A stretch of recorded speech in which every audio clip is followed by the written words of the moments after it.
Permasalahan soal keaslian ijazah S1 Presiden ke-7 RI, Joko Widodo, terus bergulir dan menjadi sorotan publik. Masyarakat terus disuguhkan dengan polemik yang seolah tak pernah selesai. Selasa kemarin, Joko Widodo memenuhi panggilan klarifikasi dari Direktur Tindak Pidana Umum Bareskrim Polri sebagai terlapor dalam kasus dugaan ijazah palsu yang tengah diselidiki. Dalam pemeriksaan tersebut, Jokowi menjawab 22 pertanyaan yang berhubungan dengan ijazah, skripsi, serta kegiatan mahasiswa.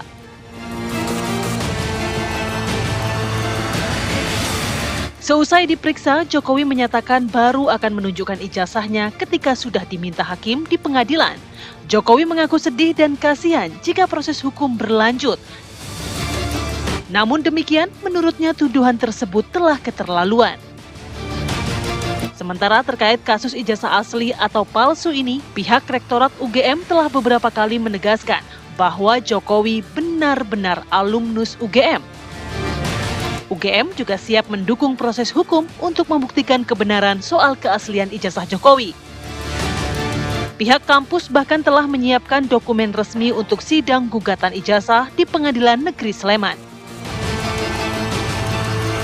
Lalu, mengapa Jokowi enggan membuka ijazahnya secara terbuka ke publik? Akankah polemik ini nantinya akan berakhir di meja hijau? Tim TV One mengabarkan.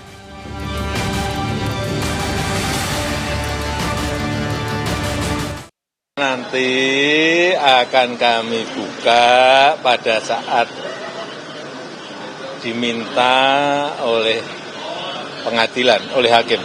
Saya itu sebetulnya sedih. Kalau proses hukum mengenai ijazah ini maju lagi ke tahapan berikutnya. Saya kasihan, tapi ya ini kan sudah keterlaluan, jadi ya kita tunggu proses hukum.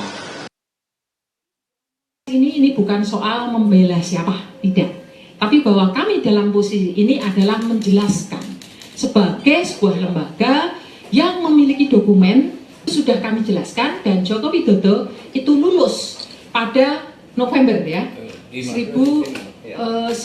November 1985, sesuai dengan catatan di dokumen Fakultas Kehutanan. Nah, nanti kami persilahkan apabila nanti kemudian ada proses pengadilan atau apapun, UGM siap. Misalnya sebagai saksi ya, kami siap.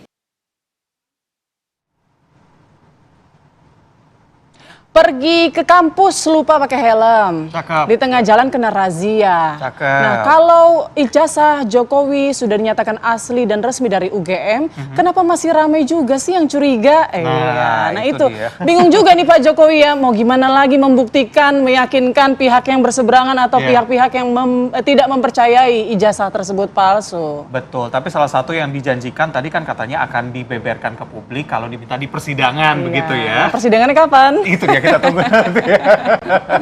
Kita bahas dengan sejumlah narasumber yang sudah hadir pada pagi hari ini. Ada Mas Dian Sandi Utama, Ketua DPW Partai Solidaritas Indonesia. Selamat pagi. Selamat pagi, Mbak Putri. Mas Dian, ya. Ini yang baru-baru posting juga ini ijazah Pak Jokowi yang katanya asli ya, Mas? Iya, ya. Tapi saya ingin koreksi sedikit, saya Korwil Bali Nusra, bukan Ketua DPW. NTB tapi kan? Bukan, Jadi? Korwil Bali Nusra, Bali Nusa Tenggara. Oh, Bali dan Nusa Tenggara. Oke. Baik, selanjutnya saya kenalkan narasumber kita. Selanjutnya ada Pak Abdul Fikar Hajar, pakar hukum pidana Universitas Trisakti. Selamat pagi, Pak Abdul. Selamat pagi. Baik. Kemudian ada Pak Cecep Hidayat, pengamat politik Universitas Indonesia. Selamat pagi, Pak Cecep. Selamat pagi, Putri. Alhamdulillah sehat. Selamat pagi, Mas Reza. Mungkin langsung saja nih, yang baru posting ijazah Pak Jokowi beberapa waktu terakhir nih. Apa sebetulnya motif Mas Dian? Mas Dian juga diperiksa ya kemarin ya, hari Senin ya? Hari apa itu di Polda Metro Jaya. Saya diperiksa selama hampir 4 jam. Waktu itu kan saya menjelaskan 25 pertanyaan. Memang seperti pertanyaan Mbak Putri tadi, masih seputar tentang motif, Kenapa saya harus memposting? Tapi kan kita tidak bisa melihat postingan saya itu dengan bentuk gambar itu saja, bentuk foto ijazah yang saya klaim asli itu. Kita juga kan harus membaca dia bahwa saya menjelaskan cukup panjang, bahkan jaraknya 1 hari loh. Jadi tanggal 31 itu saya mulai menulis, kalau di dalam X itu istilahnya utas. Ya. Saya menulis itu sampai 8 paragraf kalau gitu ya, kalau kita tulis begitu, 8 utas itu, 8 tweet itu. Saya menjelaskan bahwa Pak Jokowi ini benar berkuliah, benar masuk kuliah, benar berkuliah, dan benar lulus kuliah. Dengan unggahan foto ijazah tadi. Ya, Captionnya terakhir begitu ya. Yang terakhir itu kan saya unggah foto ijazah itu yang terakhir di 8 utas itu. Sehingga saya tidak langsung mengatakan bahwa Pak Jokowi wisuda gitu, atau Pak Jokowi mendapatkan ijazah. Tapi ijazahnya yang Anda Ya. nyatakan asli. Yang saya begitu ya? nyatakan asli yang itu kemudian menjadi kontroversi sampai hari Anda ini. yakin itu asli dari mana? Sama seperti pertanyaan teman-teman media yang lain, kalau ini kan saya sudah tulis asli di utas itu dan itu tidak mungkin saya tarik, itu sudah menjadi pemberitaan nasional. Kalau sejak 1 juta kali lagi saya ditanya asli, ya saya bilang asli juga gitu loh. Kan nggak mesti ditarik. Tetapi pertanyaan tadi bagus. Kenapa saya mengatakan itu asli? Nah, sama juga jawabannya, karena pernah ditampilkan oleh UGM sebagai lembaga yang memang kita percayakan lah ya, lembaga otoritas mengeluarkan ijazah tersebut.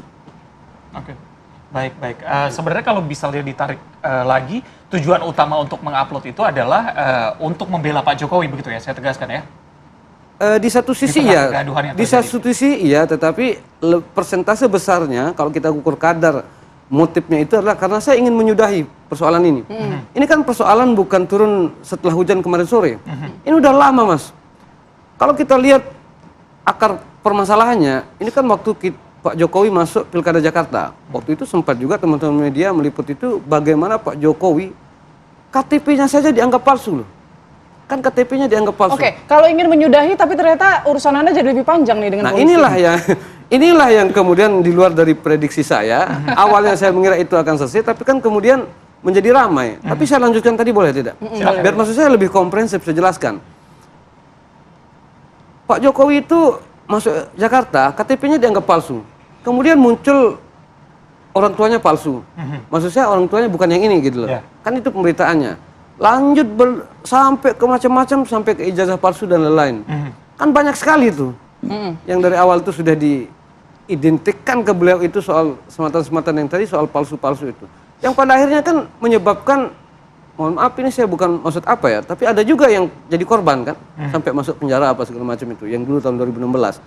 Saya kira itu akan berhenti, kan lanjut lagi 2017 sampai 2022 ngangkat lagi itu keras. Dan lanjut lagi sampai postingan Anda. Sampai gitu kan? hari ini loh, bayangkan isu apa yang bisa bertahan sampai selama ini loh. Oke, Mas Andi saya potong, Mas Dian sorry. Jadi diperiksa di hari Senin kemarin. Apa Diperiksa. saja sih yang diminta, mungkin bukti apa yang Anda serahkan atau pertanyaan-pertanyaan spesifiknya? Oh oke. Itu pertanyaan ada 25 pertanyaan, ya tentu pasti pertanyaan pertama adalah apakah saya mengenal Pak Jokowi atau tidak, kan itu ya. Saya tidak mengenal Pak Jokowi sebagai personal, tapi saya mengenal beliau itu sebagai presiden. Saya pun kalau boleh jujur hanya bertemu dengan Pak Jokowi baru 2 kali. Itu pun di acara resmi partai. Waktu acara Kopdarnas dulu PSI yang di Jakarta. Hanya itu saja saya pernah ketemu beliau. Bersalaman pun tidak pernah.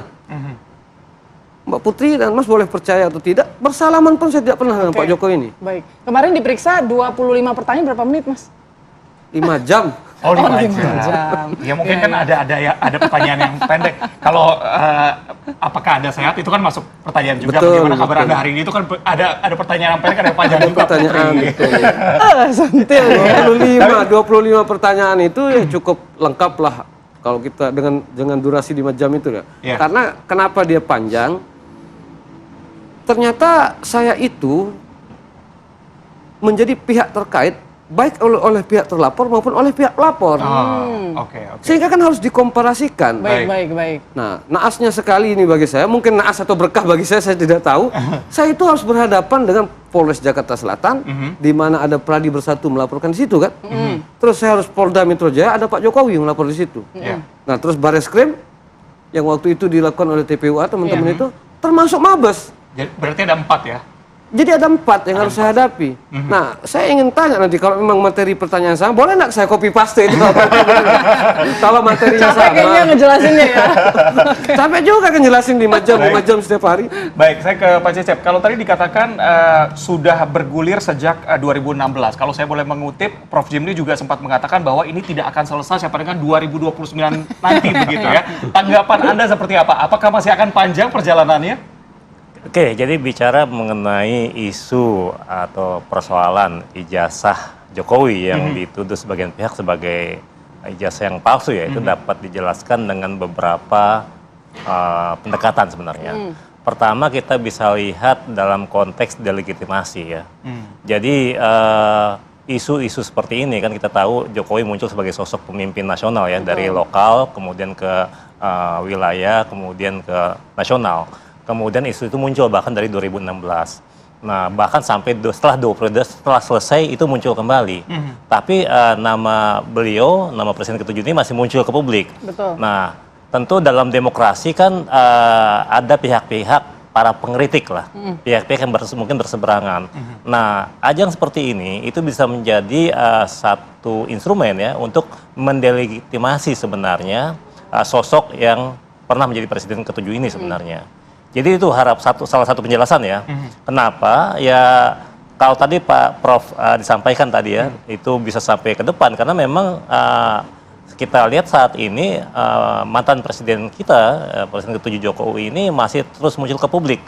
Jadi harapannya Biar dengan dekat sama rakyat ya. Ya bahkan tadi ke Sumatera Utara beritanya kan, jadi apa nih dalam konteks apa, peran apa, sebagai apa gitu kan ya, nggak ada kan. Jadi dengan muncul terus di media kan tercover juga gitu. Nah harapannya pihak para pengkritik ini bisa mendelegitimasi sebenarnya. Itu yang pertama. Kemudian yang kedua sebenarnya kalau kita bicara konteks sekarang ya, konteks bagaimana menciptakan demokrasi yang sehat sebenarnya, baik sosok Jokowi maupun para pengkritiknya nih. Nah yang perlu dilakukan Jokowi sebenarnya kan ini pertama ya gunakan pendekatan legal formal, kemudian transparan aja, transparan dan proporsional gitu. Dalam demokrasi terbuka kritik, tapi kritik bukan dibalas misalnya dengan kriminalisasi kasus gitu ya. Bisa saja sebenarnya dengan menampilkan dokumen-dokumen ke publik itu selesai sebenarnya. Tapi berarti kenapa ini dikapitalisasi, direproduksi bahkan ya? Ini kan kita nggak tahu nih apakah yang tadi muncul terus. Jadi atau bahkan tadi diprediksi sampai 2029 karena ada potensi misalnya dari konteks delegitimasi tadi ini kan ada persoalan yang lain sebenarnya masalah dinasti atau nepotisme dan seterusnya.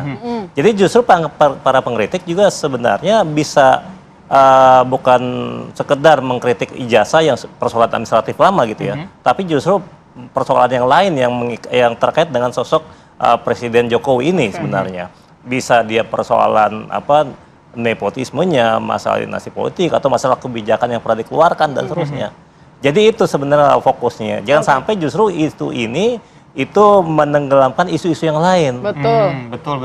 Fokusnya jadi terbagi gitu ya. Kalau misalnya tadi Mas Cecep bilang memang ini sepertinya di-maintenance gitu ya, Mas Cecep ya, gitulah kira-kira bahasanya ya. Tapi sebetulnya kasus ini sendiri Pak Abdul rumit nggak sih untuk dibuka? Kayaknya kalau publik berkomentar gampang, sebetulnya tinggal tunjukin yang asli, nih loh, nah selesai gitu kan. Tapi kok ini berlarut-larut gitu sampai panjang? Iya, saya kira kalau tergantung manusianya ya. Kalau mau diperumit jadi rumit, kalau mau disederhanakan jadi sederhana. Tapi sebetulnya rumit atau tidak? Menurut saya sih sebenarnya simpel saja gitu ya. Simpel saja karena ada lembaga yang mengeluarkan, ada buktinya. Soal penilaian itu palsu atau asli tapi palsu, ya itu nanti ada lembaga yang menilai sendiri gitu. Nah, karena itu menurut saya ya hari ini akan jelas gitu ketika nanti dipersoalkan di peradilan gitu. Proses pembuktiannya apakah memang selama ini? mestinya sih tidak, gitu ya. Mestinya, tapi kan gini, pembuktian kan bukan di kepolisian, ya kan? Bukan di kepolisian, bukan di kejaksaan, tapi di peradilan nanti, gitu. Peradilan pun ada 3 tingkat lagi, iya kan? Nah, jadi mungkin agak lama gitu. Jadi mungkin juga tadi 2029 baru akan selesai gitu. Karena prosesnya itu yang panjang gitu. Apalagi jauh kan dari Solo harus datang ke sini gitu kan. Tapi di balik itu tadi saya menarik soal apa di era demokrasi gitu ya. Sebenarnya sah saja gitu ya. Seseorang itu mempersoalkan ijazah atau kudu. Karena apa? Karena gini, orang yang kemudian menjabat jabatan publik itu menurut saya sudah kehilangan privasinya. Betul. Karena dia adalah pejabat publik gitu. Apapun yang dia lakukan dia mewakili instansinya gitu. Jadi ketika dipersoalkan oleh orang itu sebenarnya challenge dari masyarakat gitu. Dan masyarakat punya hak untuk itu gitu. Jadi agak menurut saya pada tempatnya gitu. Jadi nggak bisa disalahkan juga orang-orang yang mempersoalkan ya sepanjang dia dia sebagai pejabat publik. Nah, karena itu menurut saya ketika melihat Pak Jokowi baru sekarang dia melapor, itu yang dia pegang. Ketika dulu dia masih jadi presiden, masih pejabat publik gitu. Nah, ketika dia sudah menjadi pribadi, dia mulai melapor gitu. Nah, artinya dia mulai mempertahankan dirinya sebagai pribadi yang diserang gitu. Nah, tapi nanti hukum akan menilai sendiri apakah itu serangan terhadap pribadi atau sebetulnya serangan terhadap jabatan. Betul. Atau terhadap jabatan publiknya. Oke, salah satu juga yang dipertanyakan sama masyarakat, sama orang-orang begitu ya, apakah ijazahnya boleh langsung dibawa pulang begitu setelah kemarin diperiksa? Nah, nanti bisa dijawab usai jeda. Tetap bersama kami di Apa Kabar Indonesia Pagi.